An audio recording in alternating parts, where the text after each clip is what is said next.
Hola, je suis Angélique d'Animae, coach d'âme et praticienne en soins énergétiques. Après des années à l'hôpital comme technicienne de laboratoire, j'ai choisi de remettre du sens dans ma vie. Aujourd'hui, j'aide les femmes sensibles à sublimer leur relation avec leur cheval parce que ton cheval n'a pas besoin d'une cavalière parfaite. Il a surtout besoin que tu sois toi, simplement toi, libre et authentique.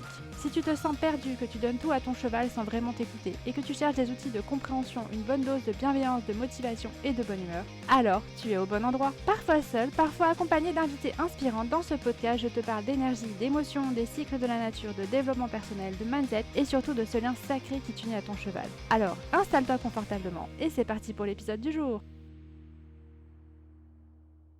Aujourd'hui, on parle du cheval métal. Donc, on va d'abord voir sa morphologie, puis son tempérament, et ensuite ses déséquilibres. Donc, c'est un cheval assez svelte, élégant. C'est un peu le dandy. C'est un cheval pas forcément qu'on remarque tout de suite, mais il a un petit quelque chose qui nous attire. Il est assez anguleux, il a un poitrail assez étroit, il a une belle peau et un beau poil brillant qui donne envie d'aller le toucher. On a l'impression que ça va être tout doux, et c'est le cas souvent. Voilà, c'est un cheval qui a un bon odorat et qui cicatrise assez vite et bien et qui se remet bien des maladies. Donc c'est un cheval que il est on va pas tout de suite aller le voir on va pas tout de suite le remarquer comme on le ferait avec un cheval feu ou un cheval bois, mais c'est un cheval qui attire l'œil quand même. Au niveau de son tempérament, c'est un cheval qui est assez serein, qui est appliqué au travail et qui aime bien, les routines, qui est assez rigoureux, mais il va jamais exceller totalement. Donc ça peut être un très bon cheval de dressage, mais il va jamais aller au-delà de ses limites et il va faire le strict minimum de ce que tu vas lui demander. Il va jamais faire quelque chose en plus ou te proposer quelque chose en plus comme le ferait un cheval feu qui lui, va te proposer toute sa gamme pour te montrer que voilà, je suis là, ou un cheval bois qui va avoir, montré qu'il sait faire. Donc c'est un cheval assez calme, qui est courtois, qui est assez réservé, qui aime pas trop les surprises, ni les improvisations. Lui, il est vraiment, c'est le cheval routinier qui aime bien, quand tout est clair. Donc si tu vas avoir des demandes assez confuses ou contradictoires, genre si par exemple tu lui dis de t'arrêter avec tes mains, mais avec ton bassin tu lui dis d'avancer, lui il va rien comprendre et ça va le saouler.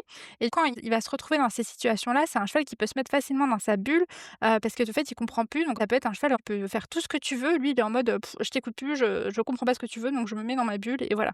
Donc c'est un cheval qui peut se mettre, ouais, dans cette bulle quand quelque chose lui convient pas. C'est un cheval qui aime pas être seul, mais en même temps il n'aime pas être trop dans les groupes non plus. Donc c'est un cheval qui va être un petit peu, en dehors du troupeau, et il va peut-être rester avec un ou 2 copains, mais il va pas trop rester au milieu du troupeau. C'est vraiment un cheval comme ça. C'est pas un cheval comme le cheval bois qui va arriver à fond, du fond du pré pour te faire peur ou vous montrer que c'est lui le chef, ou un cheval fou qui va venir, genre: «Regarde, je suis là». Non, non, lui, c'est un cheval, il va rester en retrait et il va regarder, qu'est-ce que tu fais, comment tu es. C'est un cheval qui observe beaucoup, hem et c'est un cheval qui adore être, brossé, pincé et qu'on le caresse et tout ça, mais il va jamais venir te le réclamer. Donc, faut vraiment, prendre soin de lui, de s'en occuper et de le brosser et tout ça, même s'il réclame pas, même s'il montre pas, ça le nourrit intérieurement. Voilà, c'est un cheval qui intériorise aussi beaucoup. Donc ça, c'était pour son tempérament.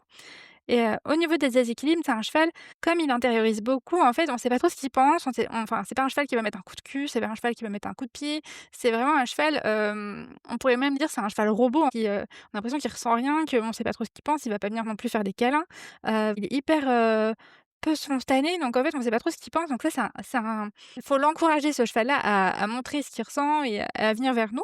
Et ça, c'est un déséquilibre qu'il peut avoir, c'est de vraiment se refermer et de se mettre complètement dans sa bulle. Il peut sembler, hyper distant, hyper triste, renfermé sur lui-même, et qu'en fait, on a l'impression qu'il n'interagit pas avec les autres. Donc ça, c'est vraiment un signe de gros déséquilibre chez lui, si vraiment il reste vraiment dans sa bulle et il en sort pas, quoi. Qu'il le fasse à un moment donné parce qu'il a pas compris, pourquoi pas, mais s'il le fait tout le temps, en fait, que tu as l'impression que c'est un cheval apathique qui est au pré, qui est en mode, «Je m'en fous de tout», là, clairement, c'est qu'il y a un problème. Et c'est un cheval qui peut, aussi manquer de lâcher prise. Donc, il est tellement, tendu, musculairement au niveau des épaules, de l'encolure et tout ça, qu'en fait, il va pas arriver ou la mâchoire, donc il va avoir du mal à se décontracter.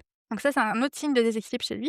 C'est un cheval aussi qui aime pas qu'on, l'oblige à dépasser ses limites, et il peut exploser à ces moments-là. Si on l'oblige à faire quelque chose qu'il comprend pas et qu'il veut pas, il peut très bien soit se mettre complètement dans sa bulle et se renfermer, ou alors exploser, alors que c'est un cheval qui jamais, ne fera une crasse ou quelque chose comme ça, mais là, c'est le trop, et il peut exploser. Donc ça, c'est vraiment un signe de déséquilibre chez lui. C'est un cheval aussi qui est assez méfiant, et comme il a un bon odorat, c'est un cheval, tu vas pas pouvoir mettre n'importe quoi dans sa bouffe. Lui, il va surveiller tout ce que tu mets dedans, et si ça a une odeur bizarre, il va: «Pouf, non, ça me plaît pas». Il peut trier, souffler sur des choses qui lui plaisent pas. Il est assez méfiant, c'est le cheval qui va prendre du bout des lèvres ce que tu lui donnes à manger. On sait jamais si tu essaies de l'empoisonner, enfin un cheval comme ça. Quand il est en déséquilibre aussi, il peut être, il peut avoir plus de mal à cicatriser parce qu'il a moins de résistance à la maladie. En gros, ça va prendre beaucoup plus de temps. Et c'est aussi un cheval qui peut avoir plus de mal à récupérer après l'effort quand c'est en déséquilibre. C'est un cheval aussi qui va avoir beaucoup de tension au niveau, des épaules, du garrot, de l'encolure, par tout ce qui retient.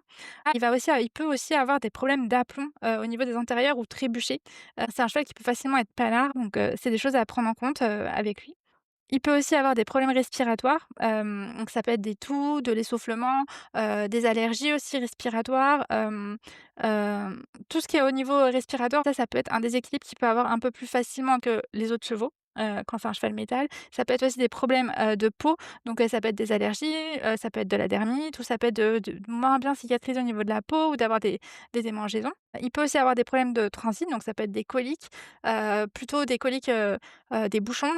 Il y a plus rien qui circule, voilà, je me raidis, mais je me raidis de partout ou alors au contraire, ça peut être des diarrhées émotives, genre, je comprends pas ce qui se passe et pouf, voilà, je panique et moi je panique de cette façon-là. En fait, il y a rien qui se voit à part cette diarrhée émotive. Donc voilà pour les déséquilibres du cheval métal.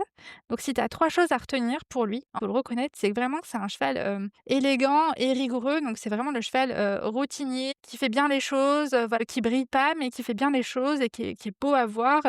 Ça peut être un cheval de dressage, mais il ira pas très loin en compétition parce que, bah, il va être limité parce qu'il a pas du tout le côté compétition ou le côté chaud du feu. C'est un cheval, la deuxième chose à retenir, c'est que c'est un cheval qui a besoin de clarté et de, régularité. Donc il faut vraiment des choses, routinières, il faut pas de confusion avec lui. C'est vraiment que tu sois précise dans tes demandes, pour que lui, il comprenne bien et pas de surprises. On évite les surprises avec le cheval métal. Vraiment, on essaie d'intégrer petit à petit, par exemple, tout à la fin des nouveaux exercices pour pas trop le perturber.